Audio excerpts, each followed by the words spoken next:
Sampurasun pamirsa, kalintang bingahna tiasa tepang deui dina acara Pani Ismanah di kanal YouTube YKB Bahasa Sunda. Sate acan urang ngabandungan panglenyepan dinten ieu, mangga urang neneda nyuhunkeun pingpinan Roh Suci.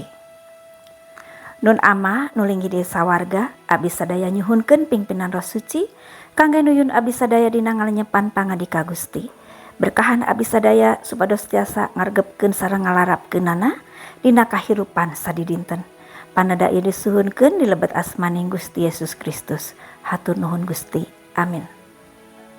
Pamirsa, lenyepaneun urang dinten ieu dicuta tina buku renungan wasiat anu dijudulan Nyondongkeun Manah ka Pangandika Gusti.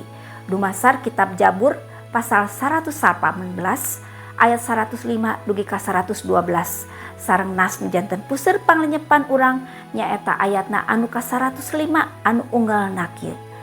Pangandika Gusti teh lampu pikeun abdi, sinar caang nu nyaangan jalan abdi. Pamirsa, kantos teu ngalaman kasasab dina kaayaan poek mongkleng.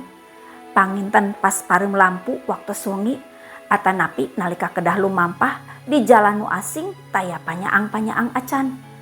Rasa hariwang sareng teu apal arah tinangtos matak urang teu nyaman. Sacara naluriah urang bakal milari sumber cahaya margi urang meryogikeun panduan atanapi pituduh pikeun ngalengkah.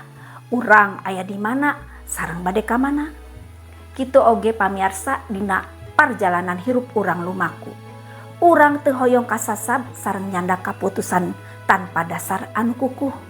Urang meryogikeun kakiatan nu masihan pangharepan sajati dina mayunan rupi-rupi masalah.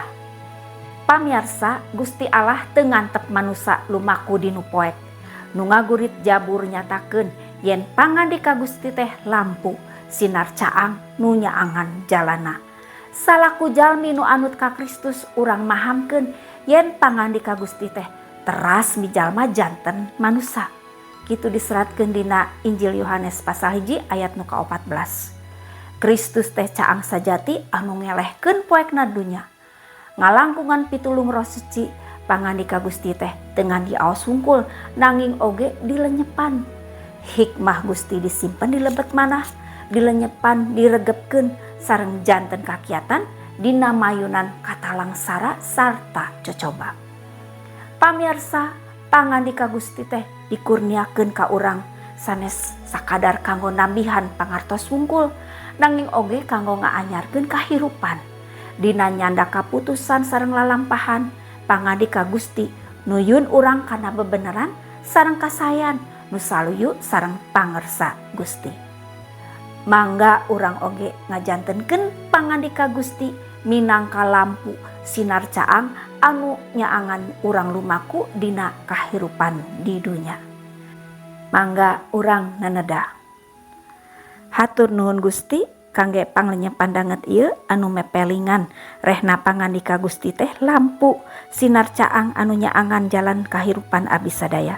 Nyuhunkeun Roh Suci teu boleh ngauban abdi sadayana dina ngalakonan hirup sadidinten supados abdi sadaya nyondongkeun manah ka pangandika Gusti, ngaregepkeun sareng ngalarapkeunana dina lumaku di dunya ieu.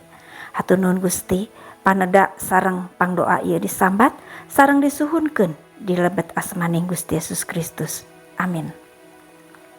Pamirsa, rupina sakitu anu kapihatur panglenyepan dinten ieu. Pamugi tiasa janten berkah kanggo urang sadayana. Ulah hilap subscribe, like sareng bagikeun kanu sanes. Margi ku cara kitu pamirsa tos ulu biung dina ngamasurkeun Injil kasalamatan sasarengan YKB. Gusti Yesus ngaberkahan. Cak heula.